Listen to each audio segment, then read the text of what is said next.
Good evening, everyone, and welcome to my view.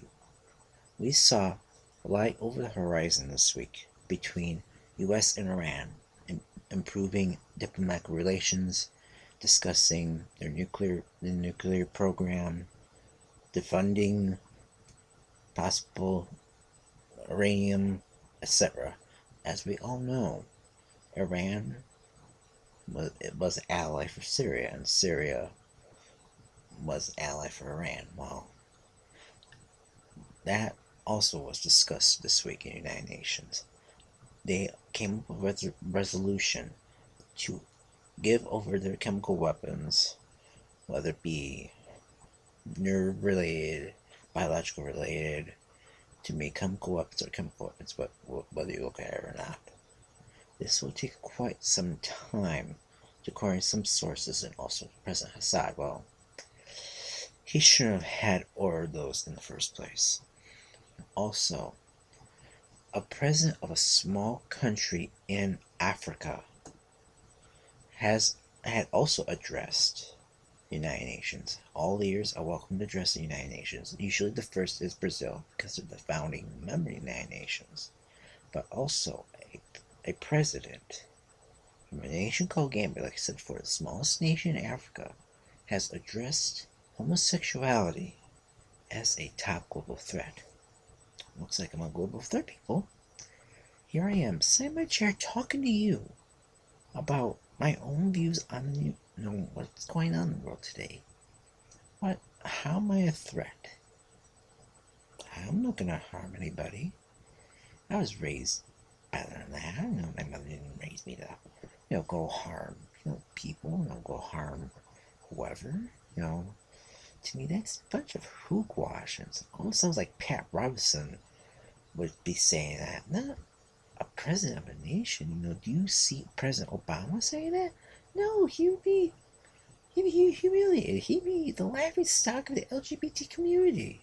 So again, to me, that is a minor issue. There are more pressing matters in the world today. Besides it, LGBT should be a major concern for the United Nations, and Secretary General Ban Ki-moon has made this such an issue, and I applaud him for that. So again, to me, that's a minor issue. Here in America, there has been a debate of extending the debt ceiling and for addendum purposes to fund Obamacare. Well, the reason why it's called Obamacare is another name by the conservatives. Another way of saying Affordable Care Act, because it's been touted by Obama since the beginning. So, why have they added this? Because they don't believe in helping the poor. They don't believe in helping those who cannot help themselves. But I disagree on that. And that's the reason why I voted for Obama the second time. That way he can defend his signature legislation, which has been basically his signature legislation within a generation since LBJ's war on poverty in the 60s, and also introducing Medicare, which is now key part of the government today.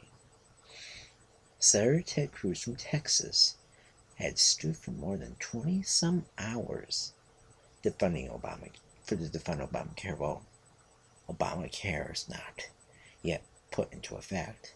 Health care exchanges in our state, especially here in Michigan, don't open up until October the 1st. So, what was the point?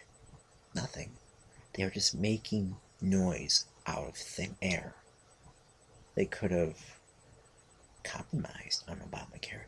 They could have said, okay, we can place a weight on the mandate. We can place a weight on this. We could, still somehow make a compromise. But the Republicans, they're just gonna sit their hands on their butts until their constituents vote them out.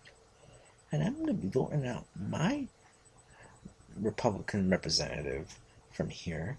So I'll be seeing you on the employment line, Mr. Bendevolio. I mean, who are you? Are you representing me? Are you representing your lobby groups? Well, I know you're representing me because I voted for Obama to represent my interests. And you're not representing my interests. You're representing the interests of your lobbyist groups. Moving on. Congratulations to Angela Merkel, who has succeeded in winning her third term as German Chancellor. She is the longest running German Chancellor as a female in modern German history. And she might be the only female German Chancellor, but who knows? Anything can happen. She is ranked as one of the most powerful women in the world, right next to Brazil's president and also former Secretary of State, my personal favorite, Hillary Clinton. By the way, Hillary, run in 2016, please. We need more sanity in this country. So, as always, I hope you enjoy the show. I hope you like the show. If you have any thoughts, comments, or concerns, please share them in the comment section below in this video. I will see you again soon next week on Wednesday, also on Saturday, for another personal look at the news and also headlines, headliners, and entertainers. As always, ignite the revolution, and good night, America.